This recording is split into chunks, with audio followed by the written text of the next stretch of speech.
بسم اللہ الرحمن الرحیم۔ انسان ظاہری باطنی بیماریوں میں مبتلا ہو سکتا ہے۔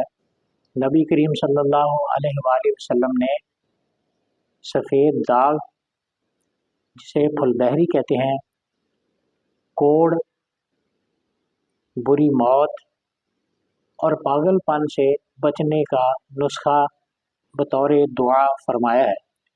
یہ رسول اللہ صلی اللہ علیہ وآلہ وسلم نے امت کی تعلیم کے لیے فرمایا۔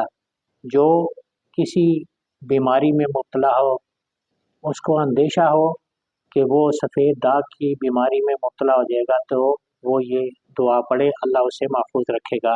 وہ دعا یہ ہے: اللہم انی اعوذ بک من البرص والجذام والجنون ومن سیء الاسقام۔ اے میرے اللہ، میں تیری پناہ مانگتا ہوں پھل بہری، سفید نشانوں والی بیماری سے۔